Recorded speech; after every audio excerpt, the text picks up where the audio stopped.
Bismillahirrahmanirrahim. Assalamualaikum warahmatullahi wabarakatuh. Saya Serlita, Stambuk A1 Q1 21017. Di sini saya akan menampilkan hasil resum saya tugas UTS mata kuliah Instrumen Non-Tes dalam Bimbingan dan Konseling. Sebelumnya itu saya minta maaf jika dalam penjelasan saya ini masih terdapat banyak kekurangan dan hal itu saya menyadarinya. Validitas berasal dari kata validity yang berarti sejauh mana ketetapan dan kecermatan suatu alat ukur dalam melakukan fungsi ukurnya. Validitas merupakan syarat yang terpenting dalam suatu alat evaluasi. Validitas juga berarti bahwa penilaian harus benar-benar mengukur apa yang hendak diukur. Misalnya, barometer adalah alat pengukur tekanan udara dan tidak tepat apabila digunakan untuk mengukur temperatur udara. Penggunaan instrumen-instrumen non-tes seperti angket, lembar observasi, wawancara, pemeriksaan dokumen, dan studi kasus dalam kegiatan penelitian pendidikan kini telah banyak digunakan oleh mahasiswa jurusan kependidikan, guru, dosen, maupun praktisi pendidikan lainnya. Instrumen tersebut digunakan di dalam penelitian yang bersifat kualitatif, seperti penelitian deskriptif, survei, atau penelitian tindakan kelas. Penelitian yang baik harus menggunakan instrumen yang baik dan valid. Penyusunan instrumen yang baik perlu diperhatikan validitas instrumen yang dihasilkan. Karena itu, dalam proses pengembangannya, validasi instrumen adalah suatu langkah kegiatan yang mesti diperhatikan penelitian sebelum menggunakan instrumen tersebut. Diharapkan apabila peneliti memahami secara mendalam tentang validasi instrumen non-tes, maka diharapkan pada saat melakukan kegiatan penelitian bidang pendidikan, instrumen yang dipakai untuk menggali data benar-benar valid, sehingga akan dapat pula diperoleh data yang ilmiah. Dalam penelitian kualitatif, temuan atau data dapat dinyatakan valid apabila tidak ada perbedaan antara yang dilaporkan peneliti dengan apa yang sesungguhnya terjadi pada objek yang diteliti. Tetapi, perlu diketahui bahwa kebenaran realita data menurut penelitian kualitatif tidak bersifat unggul, tetapi jamak dan tergantung pada kemampuan peneliti mengkonstruksi fenomena yang diamati, serta dibentuk dalam diri seorang sebagai hasil proses mental tiap individu dengan berbagai latar belakangnya. Oleh karena itu, bila terdapat 10 peneliti dengan latar belakang yang berbeda, peneliti pada objek yang sama akan mendapatkan 10 temuan dan semuanya dinyatakan valid. Kalau apa yang ditemukan itu tidak berbeda dengan kenyataan sesungguhnya yang terjadi pada objek yang diteliti, dengan menggunakan instrumen yang valid dalam pengumpulan data, maka diharapkan hasil peneliti akan menjadi valid. Jadi, instrumen yang valid merupakan syarat mutlak untuk mendapatkan hasil penelitian yang valid. Hal ini berarti bahwa dengan menggunakan instrumen yang telah teruji validitasnya, otomatis hasil atau data penelitian menjadi valid. Hal ini masih akan dipengaruhi oleh kondisi objek yang diteliti dan kemampuan orang yang menggunakan instrumen untuk mengumpulkan data. Pengertian reliabilitas dalam penelitian kuantitatif sangat berbeda dengan reliabilitas dalam penelitian kualitatif. Hal ini terjadi karena terdapat perbedaan paradigma dalam melihat reliabilitas. Menurut penelitian kualitatif, suatu reliabilitas itu bersifat majemuk atau ganda, dinamis, selalu berubah, sehingga tidak ada yang konsisten dan berulang seperti semula. Selain itu, cara melaporkan penelitian bersifat idiosinkratik dan individualistik, selalu berbeda dari orang per orang. Tiap peneliti memberi laporan menurut bahasa dan jalan pikiran sendiri. Demikian dalam pengumpulan data. Pencatatan hasil observasi dan wawancara terkadang terkandung unsur-unsur individualistik.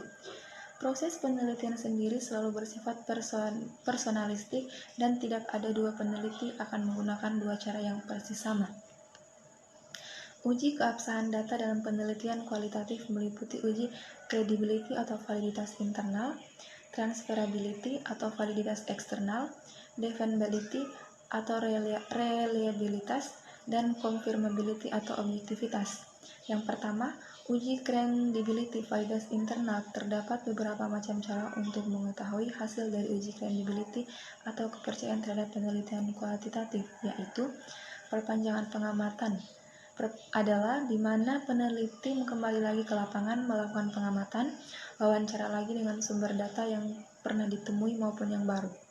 Dengan perpanjangan pengamatan, peneliti akan semakin dekat mengenal narasumber, sehingga narasumber akan memberikan informasi secara terbuka dan dalam keadaan yang tidak terpaksa. Yang kedua, meningkatkan ketekunan berarti melakukan pengamatan secara lebih cermat dan berkesinambungan. Dengan cara tersebut, maka kepastian data dan untuk peristiwa akan dapat direkam secara pasti dan sistematis. Yang ketiga, triangulasi. Dalam pengujian kredibilitas ini diartikan sebagai pengecekan data dari berbagai sumber dengan berbagai cara dan berbagai waktu. Dengan demikian terdapat triangulasi sumber, triangulasi teknik pengumpulan data, dan waktu.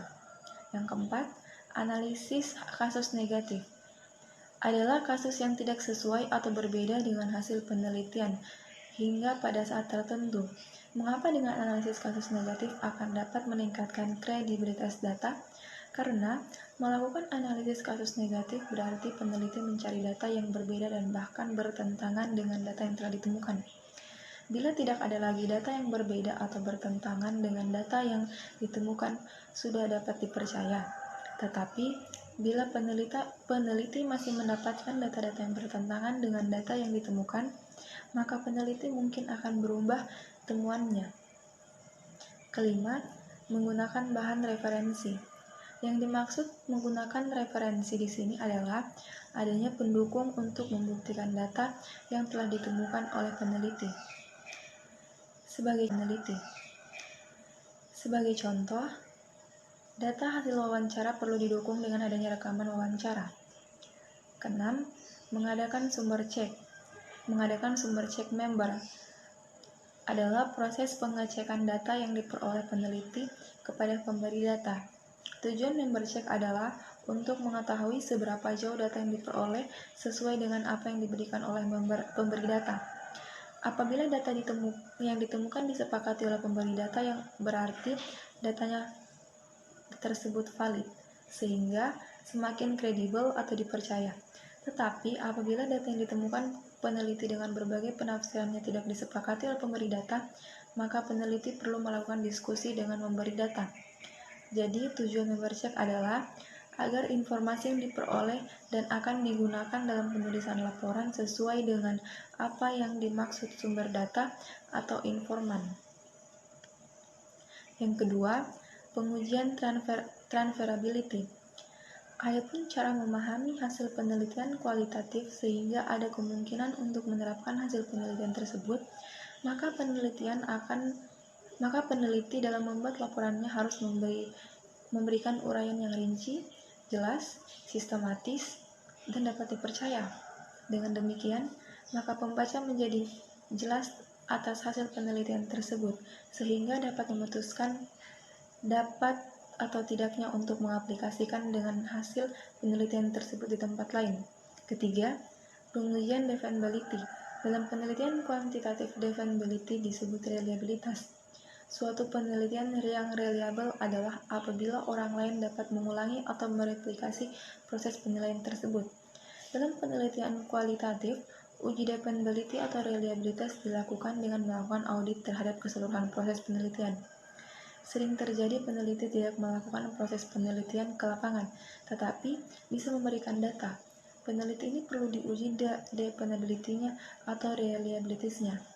Kalau proses penelitian tidak dilakukan tetapi datanya ada, maka penelitian tersebut tidak reliable atau dependable. Keempat, pengujian confirmability. Pengujian confirmability dalam penelitian kuantitatif disebut dengan uji objektivitas penelitian. Penelitian dikatakan objektif bila hasil penelitian telah disepakati banyak orang. Dalam penelitian kualitatif, uji confirmability mirip dengan uji dependability, sehingga pengujiannya dapat dilakukan secara bersamaan. Menguji confirmability berarti menguji hasil penelitian. Dikaitkan dengan proses yang dilakukan bila hasil penelitian merupakan fungsi dari proses penelitian yang dilakukan, maka penelitian tersebut telah memenuhi standar confirmability.